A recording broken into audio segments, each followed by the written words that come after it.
And this one is a cooperative scenario-based game where players are going to be trying to actually prevent a war. This one is a reimplementation of a previous game called Dawn of the Peacemakers. I wouldn't consider this one a sequel because they're actually planning not to create the original game anymore. This one's going to be a better version of that game, and they've completely replaced the original game with this one. And because this one is replacing that original game, you can imagine that these games do play very similar to each other, and they do, except this one's making some small tweaks to improve the streamlining of the game, clarifying some rules, and adding some additional changes in order to make the game feel a little bit more thematic to what experience it's trying to deliver. The original one was also a 12 scenario campaign, whereas this one's going to be offering you a bunch of different scenarios that can be played in any order. And since they're all independent of each other, you can actually play each scenario multiple times or even with a different player group. But a really cool feature of this game is that when you do choose a scenario, each player is going to be playing as a asymmetrical character, and there's 4 different characters to play as, but you're going to be using an actual flip book in order to set up the scenario that you want to play. There's going to be a whole bunch of different maps on each of these pages. You're just going to be flipping to whichever scenario you want, and each scenario is going to be introducing its own challenges and mechanisms and different things for players to discover, as well as everything else that you need in order to actually set it up. This is a game that plays over a series of rounds as 2 armies are going to be engaging in battle.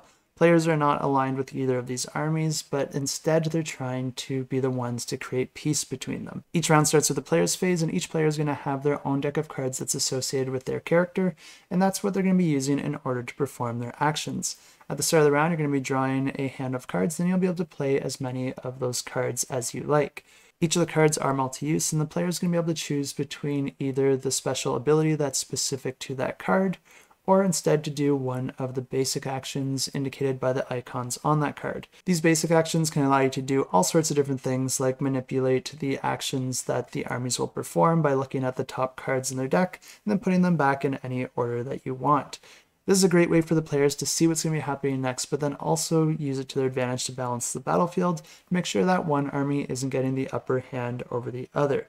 Of course, you're going to be trying to do all of this, all while trying to limit the number of casualties. Another basic action could be to move your character to a different location on the board, giving you access to the different hexes in that area. And this especially comes in handy with the final basic action, which is to build fortifications in one of the hexes that you have access to.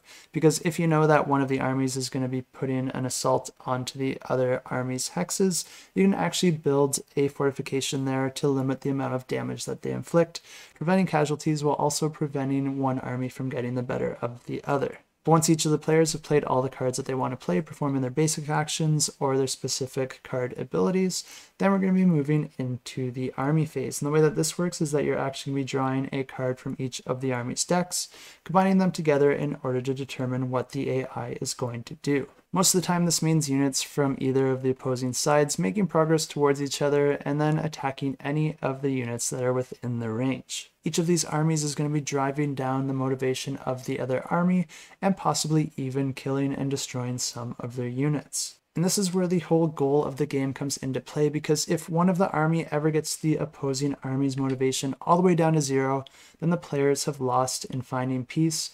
But if the players are able to manipulate the armies in such a way so that they both end up with either 1 or 2 motivation, then both of the armies will instead put down their arms and find a peaceful conclusion. But of course, the road to peace isn't always a peaceful one, and there could be casualties along the way, and this is a new addition that this version of the game introduces, and that's that every time there is a casualty in this game, you're going to be adding horror cards into your deck. And when you do draw these cards, they could limit the actions that you have available to you or even cause other negative effects. The game continues like this until one of those endgame conditions are met, and if the players are able to find peace, then they win the game. And if you are interested in this one, you can check it out, and I have it linked in the description below.